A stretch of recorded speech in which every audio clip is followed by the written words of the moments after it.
Chapter 17, Power and Ambition. I'm just speculating, but if we could be absolutely certain that the Federation forces really were going to converge around a Bawa Ku, then To Admiral Chapman Jerom's surprise, his superior, Giran Zabi, the supreme commander of the Principality of Zeon, faltered in mid-sentence. For a man who normally spoke with unswerving conviction even when the two of them were alone, it was utterly out of character. I've been thinking, Giran finally continued, that we could make a Bawa Ku one of the targets for the system plan. Well, what do you think? His last words were rushed, as if he were overly self-conscious. Chapman was horrified. If I understand you correctly, Excellency, he said tentatively, you're ordering me to employ the system in our current campaign. If so, sir, I beg to reply that it is impossible. Jiren twisted his head and popped the joints in his neck. What's the matter, Admiral? He said, his voice suddenly hardening. You're not worried about Dozel, Kycilia, and Randolph, are you? Chapman knew Jiren was angry at him for his weak-kneed response, but he knew what Jiren was really suggesting. Targeting a Bawa Ku as part of a plan to annihilate Dozel and Kycilia Zabi, Giren's own brother and sister, so he could rule unchallenged in a new post-war era. And because no witnesses could be permitted to survive such a dastardly attack, Vice Admiral Randolph Weigelman, Giren's own right-hand man and the commanding officer on a Bawa Ku, would also have to be sacrificed. There was no other way to explain the earlier hesitation and tone, but Chapman was not completely surprised. He had long suspected Giren might someday cook up such a diabolical scheme. They ought to be able to hold off the Federation forces long enough for us to complete the project, Giren added. Don't you agree? Why, yes, sir. Chapman stroked his mustache with his ring finger and stared at some notes on Giren's desk in front of him. You're quite right, I'm sure, sir. The parties you mention, after all, do command some of our crack units. He wished he had never heard Giren's words, and he wished he knew nothing about Giren's plans. But it was too late. He knew, and now his own position was in danger. Giren would be watching every move he made, listening to every word he uttered. And eventually he, Chapman, would have no choice except to execute Giren's crazy idea. Nonetheless, he raised his gaze to meet Giren's and finally managed to blurt out, "But the conditions are too difficult, sir." Giren stood up and pushed a button on his expansive office desk. The left and right wall panels rose up, revealing giant 4-meter square screens that showed the universe unfolding before them. Well, why? Speak frankly, Admiral. We can't control where the Federation Armada is finally going to concentrate its strength, sir. And we have no guarantee that use of the system will terminate the war. As long as that is true, I believe your plan is impossible to carry out, sir. I see your point. But surely it's possible to use the system for something less than a single-point attack. Can't we use it to sort of rake their forces? Chapman? Well, I suppose so. System was the code name of a top-secret Xeon project to convert a cylindrical space colony over 6 kilometers in diameter into a giant laser cannon. Using this solar ray to rake the enemy presented several technical problems, not the least of which was the fact that the angle of fire could be tweaked only between 3 and 5 degrees. But as long as the target was tens of thousands of kilometers removed, even that would easily cover an entire combat zone.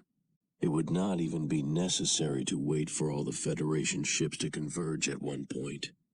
If, however, as Jiren seemed to imply, the goal was also to annihilate certain friendly forces, Xeon forces, and make it look like an accident, the plan would have to be perfectly. Jiren continued, I've already had Rank Giprodon, the president of Side 6, which as you know is ostensibly neutral, sound out the possibility of a negotiated peace settlement afterward with the Federation. And is there such a possibility, sir? Chapman immediately regretted asking the question so soon. Giran would probably pounce on him for it. "You could say so," Giran answered mysteriously. He then turned away from the wall screens and walked in front of Chapman. He smiled thinly, and Chapman instinctively stood at attention, holding his files at his side. He knew Giran had made a decision. "I'll leave the timing of the attack up to you," Giran said, casually sitting down at his desk again. "Can you do it?" With one condition, sir," Chapman haltingly replied. "I need at least 3 days to bring the system up to 80% of its power potential. I need you to wait till then. Our Revel-I campaign has already begun. If the tides of war go against us, we may need to fire the system as early as this afternoon. But, sir..." Chapman closed his eyes, raised his voice, and lodged the strongest protest he was capable of. The system was only 50% powered up, and to make up the difference, he would have to do rush work on the over 500 microchannels that linked Mahar with the solar batteries. It was obviously impossible. But that was just a technical issue. The moral issue was more complex. Chapman Durham was, however, an admiral with considerable personal ambition. He had been given a chance to win the favor and trust of the Supreme Commander, and he knew that if he succeeded, his future would be bright. If the war could be concluded on favorable terms, he would probably be treated like one of the Zabi family. In fact, without Dozel and Cassilia Zabi around to interfere, he would probably be given a position in power second only to the Supreme Commander himself. At the same time, Chapman was a fairly rational man, and he was fully aware of what could happen to him if he linked himself too closely to Giran's fate. Giran had, after all, just decided to sacrifice one of his most trusted men, not to mention hundreds of his own troops and his own sister.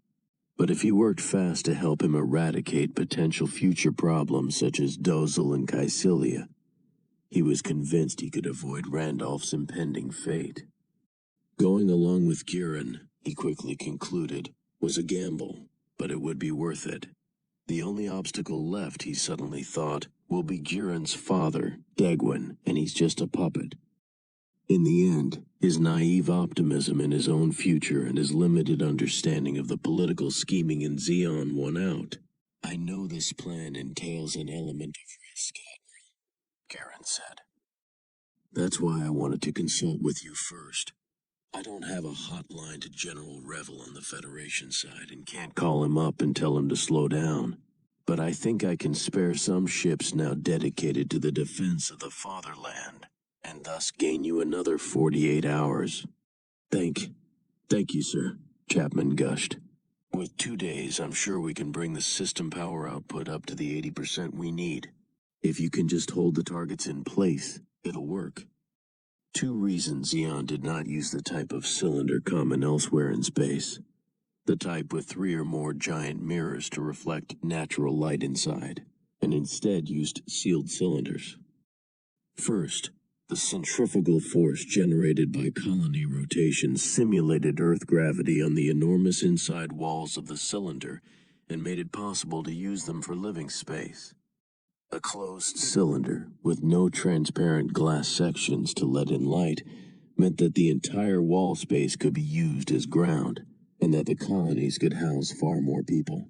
Most Zeon colonies held up to 20 million people in 70-kilometer-long cylinders as wide as 18 kilometers in diameter.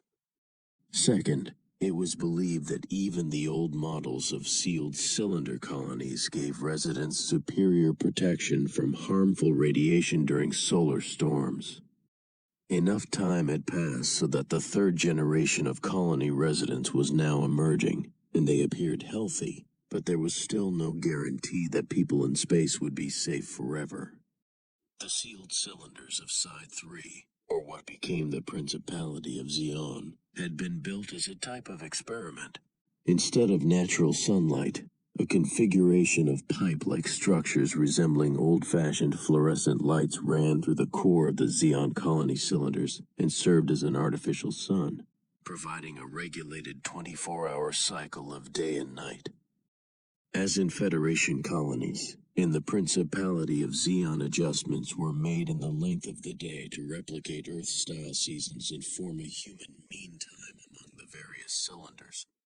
It was a system that had proved quite successful, and there was little likelihood of change in the future. Sometimes people who had immigrated to Side 3 complained because the seasons approximated those of the temperate zones in Earth's northern hemisphere, and in the early days, whenever an emigrant from a tropical region or from the southern hemisphere became an official of the Meantime Control Agency, he would ritually propose a change. But in recent years, the population seemed to have accepted the status quo, or forgotten the difference. Giran loved to look at the display of Zeon's colonies. From such a distant perspective, everything seemed so peaceful. As those around him often cautiously joked behind his back, their supreme commander acted like a feudal lord, gazing with self-satisfaction at the happy, productive lives of the lowly subjects in his dominion. He acts high and mighty, his head in the clouds, some whispered, even though his feet are still in the gutter. But he also loved to gaze at the sight of the Milky Way. If he squinted his eyes just right when he looked at the wall displays, the millions of stars blurred into a mysterious, beautiful glowing river through the sky, and made him marvel at its vastness and ponder the meaning of life. That he was capable of such philosophical introspection would have surprised his aides, for Giran was often assumed to be plotting what military-civilian ratio should exist on a specific colony, or whom to reshuffle or demote. But as far as he was concerned, those were mere details to be decided with a glance at the appropriate forms, or the information regularly appearing on his monitor screens.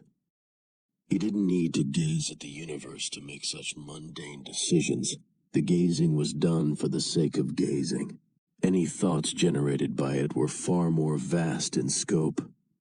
Giran was fascinated with what could be accomplished with hundreds of colonies and with what they implied about human potential.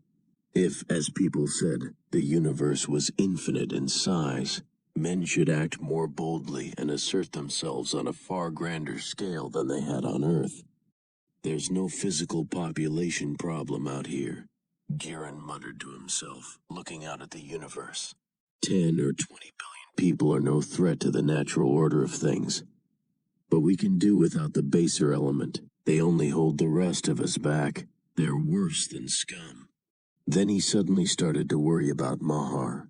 He made the display cameras pan until the full moon came into view on the screens. He could not see Mahar yet, but he could discern a few other colonies rotating in space with their huge solar cells deployed. Regularly scheduled transports plied their way between them, their red and green lights blinking in the blackness. Then he spotted it. Mahar was one of the earliest and therefore smallest sealed colonies built. 6 kilometers in diameter and 30 kilometers in length. It had been specially chosen for the system. Project. Its citizens had all been evacuated. Its inner walls had been coated with aluminum, and it had been turned into a giant carbon dioxide laser cannon. Because the power requirements for the project were staggering, and because there was so little time, Giran had used emergency measures to harness energy from nearly 1/3 of all the solar cells in the Principality of Zeon. But doing so had required appeals to the masses to conserve energy and make yet further sacrifices. He knew he had to keep appealing to their pride and reinforce in them the idea that they were a chosen, blessed people. If not, he ran the risk of creating fear and dissension, even fostering an anti-war movement. Governing might become difficult, and the last thing he wanted to do was sow the seeds of his own destruction by encouraging factions that opposed him. It was imperative that the system's strategy lead to a quick victory in the war against the Federation. He muttered. Here's hoping Caecilia, Dozel, and Randolph can hold off the Federation attack as long as possible. Giran liked to believe anything was possible, but at the same time, and in his own way, he knew the dangers of complacency and overconfidence. He knew he was no Napoleon. It had bothered him that his own father, a puppet whom the Zeon citizenry still fawned upon as the sovereign, had once referred to him as a second-rate Hitler. But his father, he reassured himself, had probably said it out of jealousy more than anything else. He had gone to great lengths to maintain his objectivity. For example, he had placed Vice Admiral Randolph Weigelman, his trusted lieutenant, in charge of the Abao Aku space fortress and regularly listened to his advice, respecting him as a friend who could always provide it. It was, in fact, Randolph who had provided the inspiration for the idea of destroying Caecilia. "I'm not saying there's not enough room in the solar system for both of you," Randolph had casually said several years earlier. "But your sister's too smart for her own good. She's the type that, if she'd been raised on Earth, would probably have revolted and formed her own Earth Federation." It had been hard for Giron to realize that his baby sister was so clever and scheming, but as Randolph had pointed out, throughout the war she had always tried to promote her own agenda. Not too long ago, for example, he had learned that she was lavishing public funds on the mysterious Flanagan Agency, and around the same time he had begun hearing rumors of new types. Indeed, in the last few months the rumors had begun to take a more tangible form, and among both Federation and Zeon frontline troops it was increasingly said that new types were not just enlightened space-age men and women, as Zeon Sumdaikun had once prophesied, but extraordinary military warriors capable of finally bringing an end to the war. He had already received a battlefield report to the effect that the Federation had formed its own new type unit, centered on a new mobile suit called a Gundam. And from the reports he received once every 3 days from Lieutenant Shalia Bull, he knew that Caecilia had formed a small unit of Rick Doms to be her new type unit, that she had put Commander Char Aznable in charge of it, and that she was already preparing to reinforce it. Clearly, Caecilia was ready for whatever was going to happen. These aren't the new types Zeon talked about, Giron thought. They must have some sort of superpowers. If Giron began to overestimate new types, it was partly because of Lieutenant Shalia Bull. He had deliberately planted Shalia in Caecilia's command as a spy without telling him he wanted to destroy Caecilia. But in the course of one meeting, the lieutenant seemed to have read his mind. To Giron, it had seemed like a form of telepathy, and had made him first start to believe the rumors about new types. He recalled what the young revolutionary, Zion Zumdaikun, had once said. "The universe is a new environment, which will compel mankind to change. If the first stage in mankind's evolution was his evolution from an ape to a human, and the second stage was his breakthrough from feudalism to the rational science of the Renaissance, then the third will be his transformation into a new type of human, a man with profound sensitivity and insight and a far greater awareness of the vastness of time and space. The transition to new types will be a natural one. The act of walking increased man's range of movement and helped the concept of tribe and nation-state to develop. Powered, vehicles expanded man's awareness to a global level, and now civilization is advancing into outer space. By living and working in space, man's consciousness will transcend the boundaries of Earth and become truly universal. The vastness of space will be home, and as man's consciousness expands, he will begin to tap the unutilized portions of his cerebrum, the over half of his brain cells unused since time immemorial, the enormous untapped mental reserves given by God precisely for the new environment of space. And when this happens, man will change. Man will become a more enlightened, refined, and compassionate being. It is space, the act of living in an extraterrestrial environment, that will act as the trigger. O people of space, now is the time to awaken, to realize your latent potential. We are at the dawn of a transformation of mankind, a true enlightenment of the human race. And we may finally be poised, ready to transcend what has always been thought the impossible, infinite space and time itself. This is no idle dream. To live in a new universe, Man must transcend the psychological limitations of his old environment.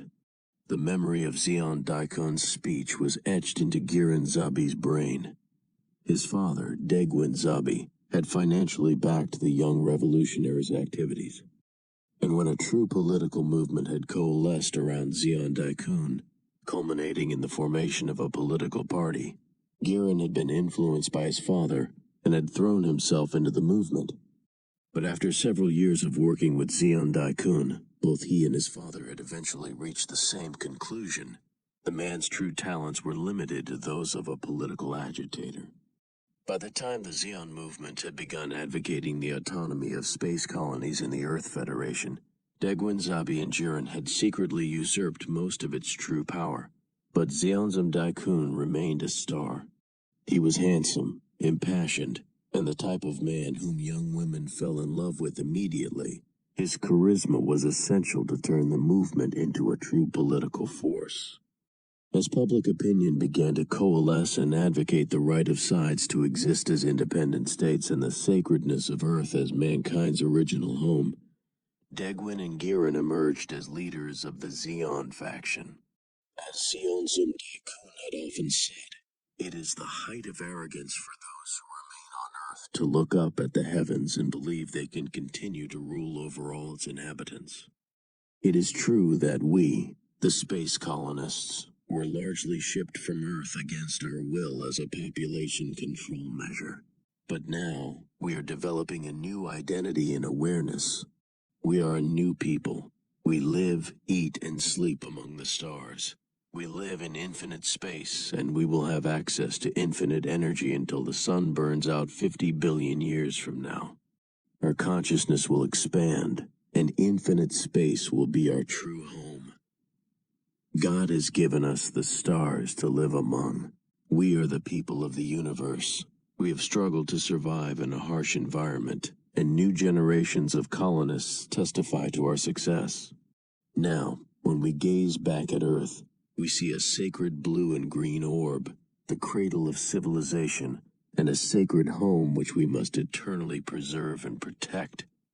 Our new consciousness as people of the universe tells us that Earth was not created to be abused and polluted by a few members of an elite, privileged class. Men and women who have never been into outer space still believe Earth belongs to them, and still continue to rape and plunder it, but their time is past. Earth must be preserved as the sacred homeland of all mankind. It does not belong solely to an earth-bound elite. By continuing to dream of controlling all of mankind, they forever deny mankind its true destiny. Autonomy for the sides, sovereignty for the colonies, does not simply mean a revolt against sovereignty on Earth. It means that every human should move into space, that the government of the Earth and the area around it should be placed in the hands of an alliance of all sides, and that the Earth itself should be preserved and protected as the sacred birthplace of all mankind. It is easy to expand the number of colonies required to accomplish this. In ancient times, the Christians fought bloody battles for control over the birthplace of. Zeonzum Daikun's ideas struck a sympathetic chord among the colonists on each side, but the absolute democracy of the Earth Federation government also worked in his favor. The internal contradictions of a dictatorship of the majority created endless parliamentary procedures, which resulted in a rash of irresponsible legislation and an obfuscation of responsibility among individual politicians. Even minor policy initiatives invariably resulted in factional fighting among competing bureaucracies. It became impossible to satisfy anyone. Dissatisfaction spread throughout the system. Some agencies of the Earth Federation government were aware of the seriousness of the problems developing and were sympathetic to the sides. But when a hardline Earth faction took over de facto control of the entire Federation system, its members' prejudices inflamed the desire for autonomy among the sides and eventually created the conditions for a direct challenge to the authority of the Federation government. By the time the Earth Federation government tried to exercise control over the situation, it was too late. Their actions succeeded only in derailing the emerging Side 3 Republican system. On Side 3, already worsening relations between Dejin Sabi and Zeonzum Daikun were aggravated when Degwin and Jiren conducted a massive purge of their opposition. In 0065 UC, which came to be known as the Black Year, a special secret service under the control of Jiren eliminated 200,000 members of the anti-Daikun faction. The purge was carried out in a draconian way, entirely contrary to the beliefs of Zeonzum Daikun, and it even created a rift between Degwin and his son. But it did make it possible for Side 3 to successfully declare its independence from the Earth Federation 2 years later, and to officially form a republic. But it did not mean that the power struggles within the Zeon Republic itself were over yet. For 5 years after Side 3's declaration of independence, Zeonzum Daikun died suddenly of what was reported as an illness. Rumors persisted that his death might not have been entirely natural. And 3 years after Zeon's death, Degwin declared Side 3 in principality and installed himself at its head. Instead of acting resolutely, the Earth Federation government chose to sit back and watch the power struggle unfolding between the ruling Zabi family and the surviving Daikun faction, and naively wait for the new Zeon state to collapse of its own accord.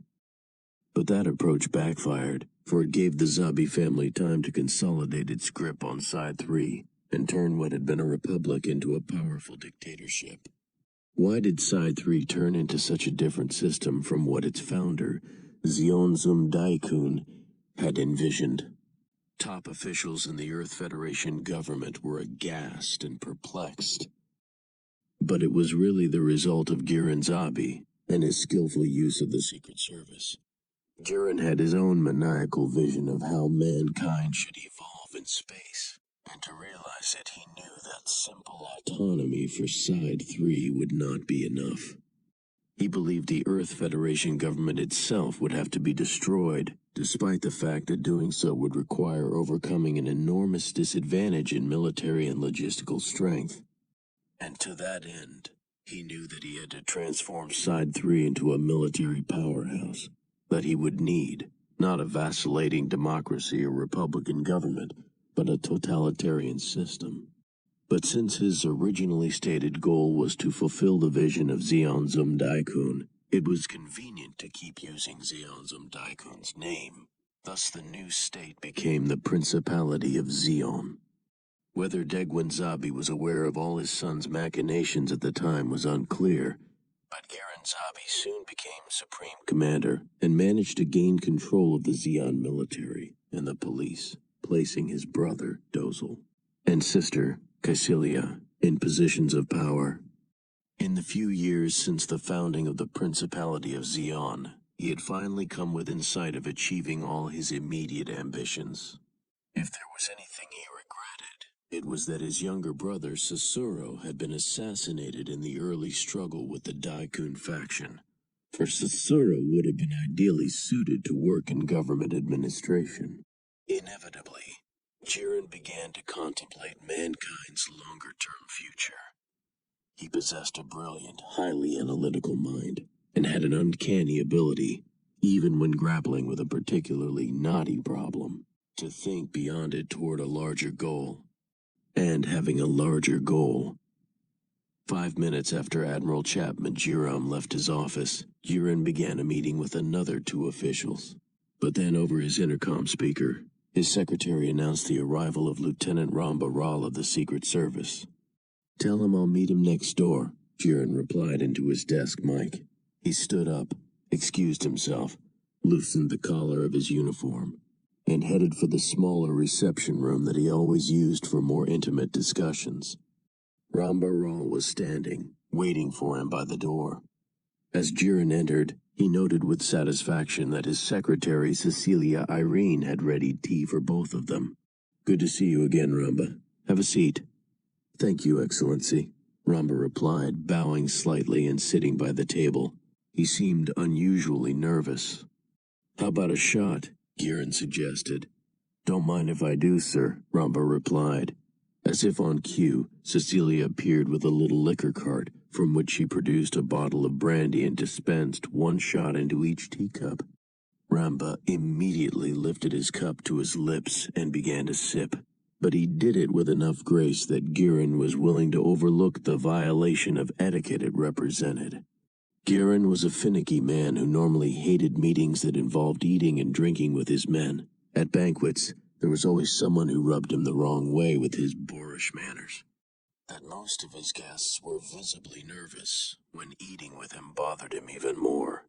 Slowly lowering his cup to the table, Ramba said, "I've scanned all of Lieutenant Bull's reports up to yesterday. Frankly, sir, his writing isn't what one would expect from a man of his caliber. His observations seem extremely shallow." Girin said, savoring the brandy flavor in his tea. "When he's simply reporting facts, I think he's quite objective and accurate even on minor details. The only personal subjective statement he makes is to lament the death in action of junior grade Lieutenant Cusco Al. As far as your sister Caecilia is concerned, he says he's only met her once and makes no mention of his impression. In summary, I can only say that he produces very run-of-the-mill superficial reports. Perhaps he wants to avoid speculation." "That's probably correct and would certainly be in character for him, but I must nonetheless confess I'm rather worried." When Rambaral finished his sentence, he coughed softly and looked up at Girin. Noting Ramba's unusual demeanor, Girin decided to probe. Lieutenant Bull always seemed an extremely cautious and conservative man. "But I also trust your intuition, Ramba. You seem troubled." "What is it?" "Well, sir," Ramba began. His entire body, including the manly mustache he sported, trembled slightly. "It's about Commander Char Aznable, sir. I've learned something that affects me personally, sir. He's one of the 2 orphan children of Zeon Zum Daikun that my father, Jim Baral, took with him when he fled to Earth years ago." Supreme Commander Girin Zabi lowered his teacup to the tabletop and stared transfixed at Ramba. He'd never dreamed of such a connection. Lieutenant Rambaral was an important official in the Secret Service, which he, Girin, directly controlled. He knew about Ramba's father, and precisely because he knew, he had been convinced when Ramba joined the service that he would never waver in his allegiance. And thus far he had never been disappointed. Ramba was the type of military man he intuitively liked, broad-minded, devoted, and appropriately modest. Into the officers' academy and graduated at the top of his class. Because of an emergency call-up, he graduated 6 months ahead of schedule. Any idea of his motive? Not really, sir. It's awfully hard to get good intelligence from Earth, sir. What about Jim Baral, your father? I've seen a report that he's still alive, sir. Rambaral kept his head bowed slightly when he answered, as if unable to look Girin straight in the eye. Girin, for his part, was still reeling from the unexpected news, but at the same time he did not want Ramba to take too much of the blame for this on himself. No matter what happened, he knew he could trust Ramba. He suddenly changed the subject. "Well, what about Crowley? Have you both signed the papers yet?" It was such an out-of-the-blue question that Ramba at first had no idea what his superior was talking about. "You know, Crowley Hammond, your fiancé. It would be a better example to your men if you had an official marriage ceremony performed." "Sir," the startled Ramba replied as his mind recovered, "she hasn't consented yet. She says she'll only consider it if the war ends and I'm still alive." "Ha ha ha. I like that. A strong-willed girl. Well, her wish is about to be fulfilled, because we're about to settle this thing soon. Tell her I ordered you to get hitched. I shouldn't get involved in matchmaking, but I did tell her I'd find her a good man." Thank you, sir. I'll do everything I can to persuade her." Ramba knew Girin was trying to make him feel more at ease, but he was unable to stop a sinking feeling of despair in his gut. "Don't worry so much, Ramba," Girin added. "I'll take care of Caecilia's new type core in my own fashion. Frankly, I agree with your opinion on Lieutenant Bull. I think he might be a turncoat. His reports are far too superficial. He's not following my instructions. If my sister has really put Casval Daikun in charge of her new type unit without knowing his true identity, it means I'll have to put my original plan into effect even earlier than I thought. Ramba said nothing. He had no way of knowing what Giran had ordered Admiral Chapman Jiram to do, but he could sense something big was going to happen, and Giran's next words seemed to confirm it. I told you we were about to settle this thing for once and for all, right? You and the Secret Service, Ramba, are going to become pretty busy in the next few days. I hope you're ready. Ramba detected an odd twinkle in Jiran's eye when he spoke.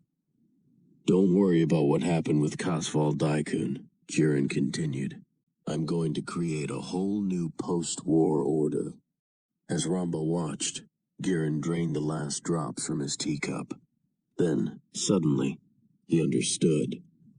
Giran had something up his sleeve, something so drastic that it could create a new world order and eliminate the problem with Casval Daikun at the same time.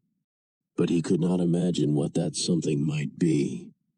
We need to make sure you can have your wedding soon, Ramba, Giran said with a smile. There's just one more thing I want to know. Tell me what kind of man this Commander Char Aznable really is. In response, Ramba proffered a voluminous file and said, We've got several tapes on him. This is the result of our investigation, sir. Giran glanced at the materials and marveled at Ramba's thoroughness. Thanks, he said. Good work. You're dismissed now, Lieutenant. Ramba saluted smartly and left the office.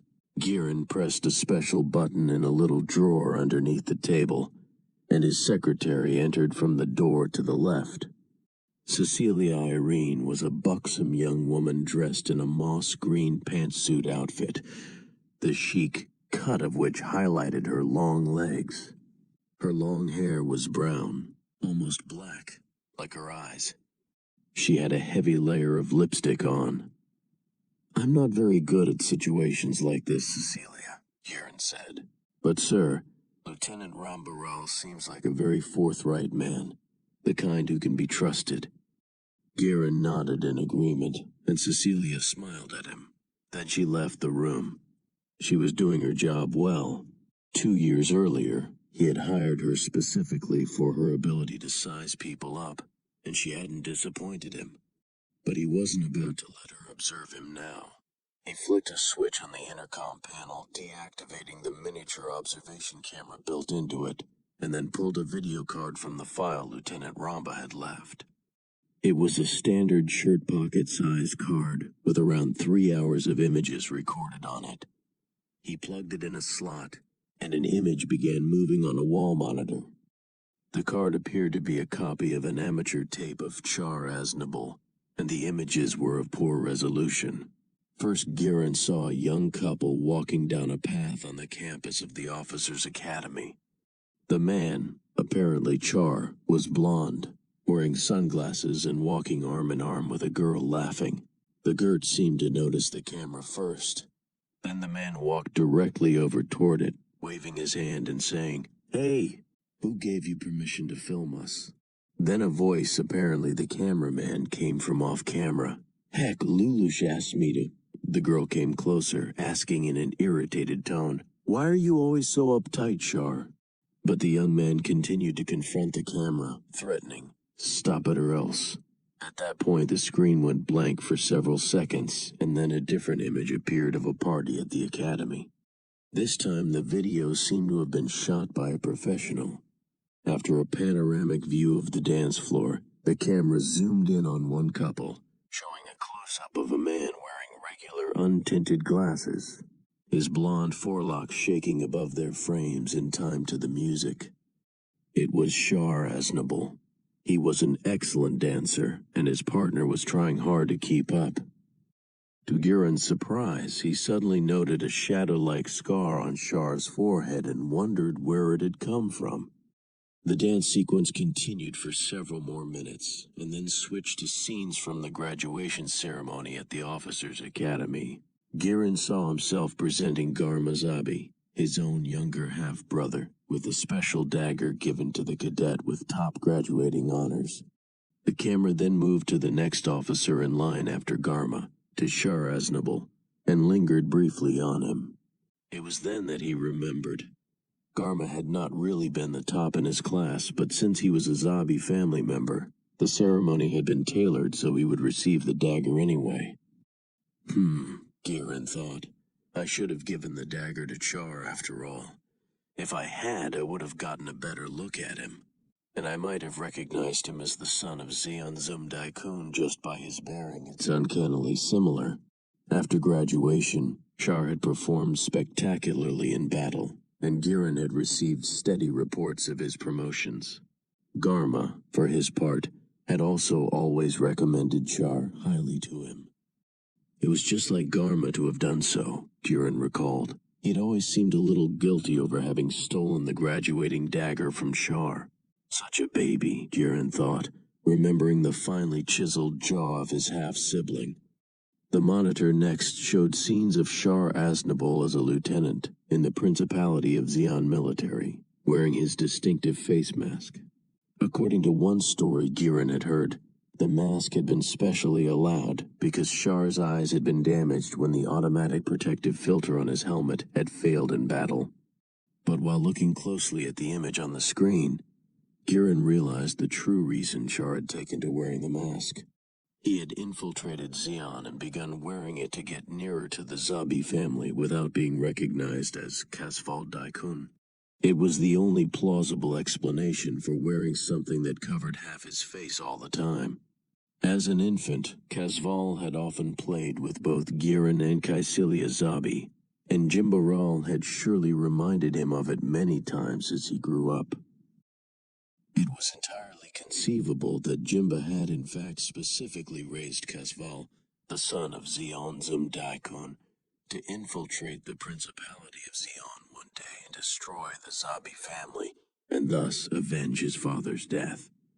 In fact, that was probably why Jimbaral had left the care of his own son, Rambaral, with a foster parent and defected to the Earth Federation with Zeon Zum Daikun's 2 young children. He would have had no way of knowing how difficult this would eventually make life for his own son later, but he would simply raise Kasval to fulfill Zeon Zum Daikun's original goal, and, once the lad was old enough, let him loose to perform his task. It had obviously been a long-term gamble, but Jimbaral was a crafty old fox, and probably knew Kasval would be toughened by problems along the way and turn into a seasoned warrior with a mission. As Giran all too well knew, it was Shar's internalized sense of mission, off or on the battlefield, that made him a real threat. He next thought. I could have sworn Kasval's sister was named Artesia, or something like that. He began poring through the other documents in the file that Rambaral had given him, searching for her name. Finally, he came across a reference to the fact that she had immigrated voluntarily to Side 7 and hoped to become a physician. There was nothing else on her, but that wasn't a problem. The problem was Kasval, and the fact that he clearly was becoming an increasingly formidable enemy. The more Giran thought about it, the more he realized that Kasval was slowly closing in on him. Kasval had made enormous progress toward his goal in a relatively short time, befriending Garma Zabi, graduating at the top of his class, and being steadily promoted in the ranks until he had won the confidence of Kaisilia, without her ever learning of his true identity. If Kaisilia had known, Giran was convinced she never would have taken him under her wing. Now the real question was whether Kasval Daikun, also known as Shar Aznable, was really a true new type. Maybe Shar's use of the nickname Red Comet, Supreme Commander Giran Zabi thought, is less of a conceit than it seems. Suddenly he imagined the vengeful spirit of Zeon Zum Daikun reincarnated in his young son. Chapter 18.